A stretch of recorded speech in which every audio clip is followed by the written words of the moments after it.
तो चलिए आज जो काव्य खंड का क्लास चलेगा। देखिए यह जो किताब है 2 खंडों में बांटा हुआ है। पहला है गद्य खंड और दूसरा काव्य खंड। गद्य मतलब होता है कहानी और काव्य मतलब होता है कविता। तो इसमें पहले पढ़ने को मिलेगा गद्य खंड जिसमें 12 पाठ है और काव्य खंड भी है, इसमें भी 12 पाठ है। तो ये दोनों पढ़ाया जाता है और आप लोगों को पढ़ने के लिए मिलेगा। तो आज जो चालू होगा काव्य खंड, जो पाठ का नाम है राम नाम बिनु बिरथे जगी जन्मा, जिनका कवि है गुरु नानक। तो सबसे पहले बता दें कि कवि और लेखक में क्या अंतर होता है, किनको हम कवि कहते हैं और कहाँ हम लेखक कहते हैं, इनके बारे में भी जान लीजिए। देखिए तो गद्य खंड यानी कि कहानी जब हम पढ़ेंगे तो कहानी को जो लिखे रहते हैं तो उनको हम लेखक बोलते हैं। उनको क्या बोलते हैं? लेखक बोलते हैं। और वहीं कविता जब हम पढ़ते हैं तो जो कविता लिखे हुए रहते हैं उनको हम कवि बोलते हैं। समझ में आ गया? तुम्हीं राम नाम बिनु बिरथे जगी जन्मा के कवि है गुरु नानक।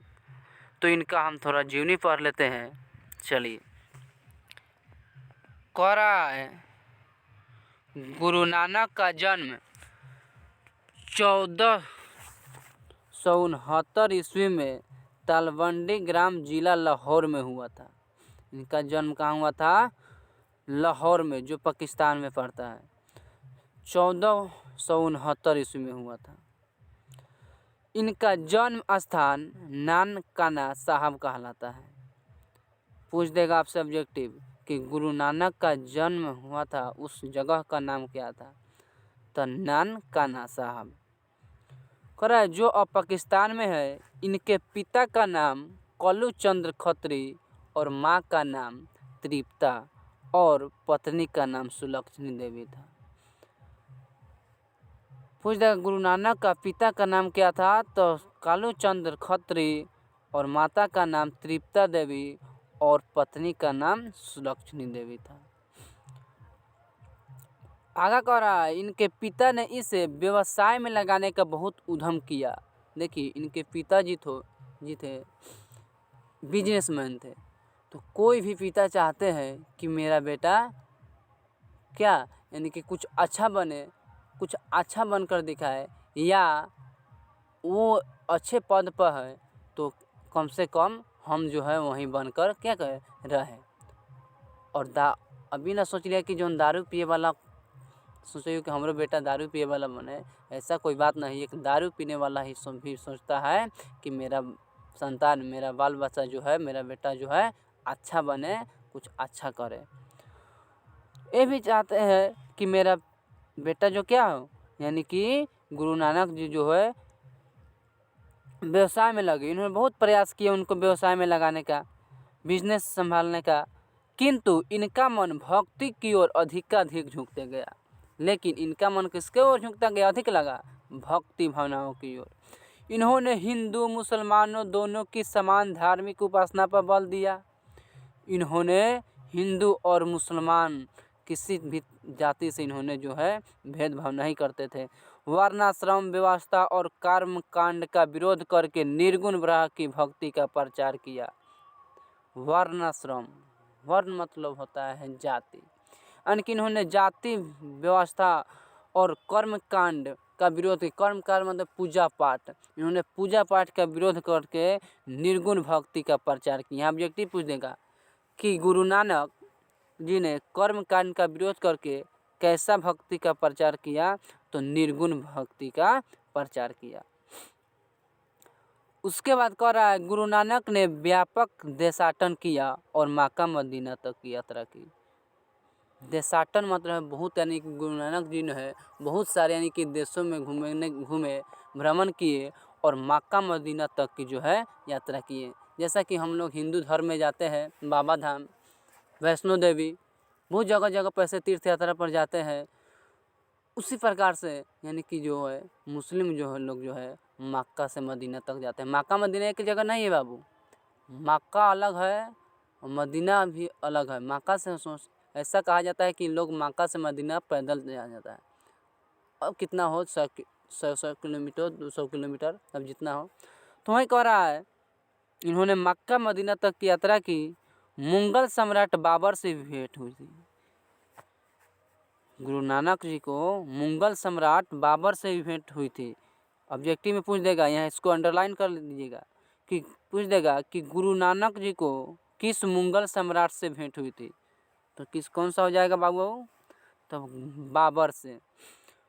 आगा कह रहा है गुरु नानक ने सिख धर्म का परिवर्तन किया। गुरु नानक ने कौन सा धर्म का परिवर्तन किया?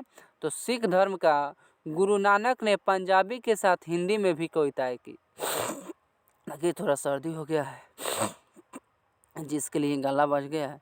गुरु नानक ने पंजाबी के साथ हिंदी में भी जो है कविताएं की। इन्होंने पंजाबी में भी कविताएं लिखी है और हिंदी में भी जो है कविताएं लिखी हैं। इनकी हिंदी में वज्र भाषा और खड़ी बोली दोनों का मेल है।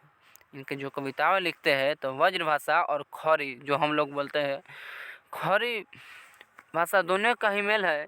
इनके भक्ति और विनय के पद बहुत मार्मिक है।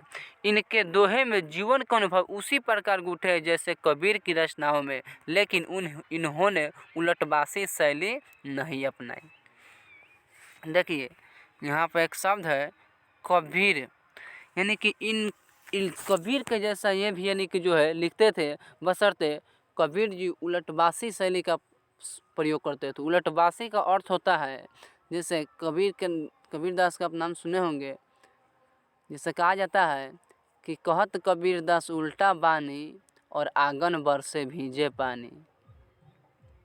इसी तरह से लिखते हैं वो लोग। तो वो उल्टा यानी कि शब्द का प्रयोग करते हैं। वो क्या करते हैं? उल्टा शब्द का प्रयोग करते हैं। जैसा कि कोई आदमी चोरी कर ले और उहे कहते का खूब एती बार चोरी करे बर हूँ, चोरिया करेला उहे। तो इस प्रकार से है जो उल्टा जो बोला जाता है उसी को उलटबासी बोला जाता है। तो ये जो गुरु नानक जी जो है उल्टा यानी कि शब्दों का प्रयोग नहीं करते हैं, बशर्ते कबीर दास की तरह ये भी जो है लिखते हैं, अपनी कविताओं को जो है लिखते हैं। आगा कर रहा है इनके उपदेशों के अंतर्गत गुरु की महत्ता, संसार की क्षणभंगुरता, ब्रह्म की सर्वशक्तिमता, नाम जप की महिमा, ईश्वर की सर्वव्यापकता आदि की बातें मिलती हैं। इनकी रचनाओं का संग्रह सिखों के 5वें गुरु अर्जुन देव ने सन 1600 ईस्वी में जो गुरु ग्रंथ साहिब के नाम से प्रसिद्ध हुआ। ध्यान देवो, सिखों के 5वें गुरु का नाम क्या है? गुरु अर्जुन देव। क्या है? गुरु अर्जुन देव। प्रथम गुरु का नाम, सिखों के प्रथम गुरु का नाम गुरु नानक और 10वें गुरु का नाम गुरु गोविंद सिंह है और 5वें गुरु का नाम गुरु अर्जुन देव। यही तीनों जो है फेमस है, प्रथम, 5वें और 10वें। प्रथम का नाम हुआ गुरु नानक, 10वां जो है गुरु गोविंद सिंह और सिखों का 5वां गुरु अर्जुन देव। तो गुरु अर्जुन देव ने 1604 ईस्वी में एक गुरु ग्रंथ साहब जो है ग्रंथ लिखे। उसके बाद गुरु नानक की रचनाएं है जपू, आशा दीवार, रही रास और सोहिला। फिर आप कहते हैं कि सन 1539 में इन्हें वाह गुरु कहते हुए अपना प्राण त्याग दिए और 1539 ईस्वी में गुरु नानक जी का क्या हो जाते हैं? यानी कि मृत्यु हो जाती है। वाह गुरु पंजाब में जाएगा, हरियाणा में, तो वहाँ के ज़्यादातर लोग बोलता है वाह गुरु है, यानी कि वहाँ के लोग ज़्यादातर बोलता है। तो इन्होंने भी वाह गुरु कहते हुए अपना जो क्या प्राण जो है त्याग दिए। आगा कह रहा है निर्गुण निराकार ईश्वर के उपासक गुरु नानक हिंदी की निर्गुण भक्ति धारा के एक प्रमुख कवि है। पंजाबी मिश्रित वज्र भाषा में रचित इनके पद सरल सच्चे हृदय की भक्ति भावना में डूबे उद्गार है।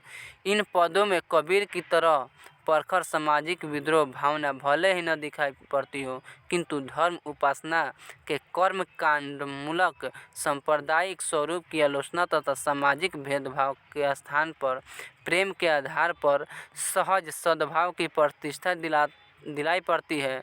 नानक के पद वास्तव में प्रेम एवं भक्ति के प्रभावशाली मधुर गीत है। ध्यान दो, इन्होंने यानी कि जो कविताएं लिखते हैं निर्गुण भक्ति धारा के जो है सबसे प्रमुख कवि है तो गुरु नानक जी है। इनके कविताएं में पंजाबी, मिश्रित और व्रज भाषा भी एकत्रित रहते हैं, मिश्रित रहती है, शामिल रहते हैं। और ये जो सामाजिक भेदभाव, धर्म भेदभाव, कर्म कांड यानी कि पूजा पाठ के जो क्या करते हैं, विरोध करते हैं, इन सब का जो है गुरु नानक जी जो है विरोध करते हैं। उसके बाद कह रहा है यहाँ नानक के ऐसे दो महत्वपूर्ण पद है प्रस्तुत है। प्रथम पद बाहरी वेशभूषा, पूजा पाठ और कर्म कांड के स्थान पर सरल सच्चे हृदय से राम नाम के कीर्तन पर बल देता है। यानी कि गुरु नानक जी जो है कर्म कांड, मूर्ति पूजा जो है इनका विरोध करते हैं। कहते हैं कि मूर्ति पूजा दिखावटी पूजा है, इस यहाँ की जो है मनुष्य को यह नहीं करना चाहिए। मनुष्य को अगर सच्चे दिल से जो है भगवान राम को जो क्या करना चाहिए, नाम लेना चाहिए। यही हमारा क्या है, अच्छा पूजा है, यही कह रहा है। उसके बाद कह रहा है क्योंकि नाम कीर्तन की सच्ची अस्थायी शांति देकर व्यक्ति को इस दुखमय जीवन के पार पहुंचाता है। फिर कवि कहते हैं कि राम के नाम लेने से हमारा दुखमय जीवन, दुख का जीवन जो क्या हो जाता है, कट जाता है और हमारे जीवन में एक नई आशा जगती है और हमें आत्मा को जो है शांति मिलती है राम के नाम लेने से। देखिए बाबू, यहाँ पर एक बात है कि सुख में कोई जो राम का नाम नहीं लेता है, भगवान का जो है नाम सुख में कोई व्यक्ति नहीं लेता है। जैसा कि दुख पड़ता है वैसा ही राम का नाम लोग लेना शुरू कर देते हैं। एक छोटा सा ये ले लीजिए, किसी का 100 रुपया भुला जाए तो जल्द से कहते हे भगवान हमें मिल जाएगा ना, तो 100 रुपये के प्रसादी, अगर 100 रुपये भुला जाता है अगर मिल जाएगा ना तो हम 10 रुपये के प्रसादी चढ़ाएं। भगवान के घूस देवेला जा, भगवानों सोचेला कि हम लोग को देखा का जुग आ गइल बा कि हमरो घूस देता जा। बशर्ते भगवानों कथी करेला, हाँ 100 रुपया मिल रही है, 10 रुपये के प्रसादी चढ़ेगी, वो तैयार चढ़िया उठा के लेके चल जाए घरे, लेनू ला मिलेबे न करता है। तो इस प्रकार से यानी कि लोग जो है दुख में भगवान का नाम लेते हैं, सुख में कोई भी भगवान का नाम लेते हैं। बशर्ते कवि कहते हैं कि हम दुख हो या सुख भगवान का नाम लेना चाहिए, वो भी सच्चे दिल से, सच्चे आत्मा से, तभी हमारी जो आत्मा शांति मिलती है, मनों को शांति मिलती है और मेरा दुख जो है दूर हो जाता है। द्वितीय पद में सुख दुख में एक समान उदासीन रहते हुए मानसिक दुर्गुणों से ऊपर उठकर अंतःकरण की निर्मलता हासिल करने पर जोर दिया गया है।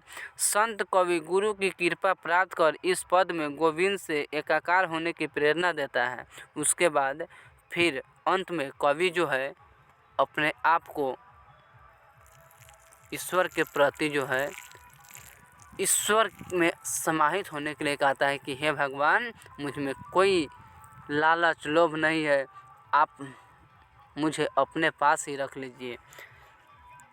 यही है इनका जीवनी।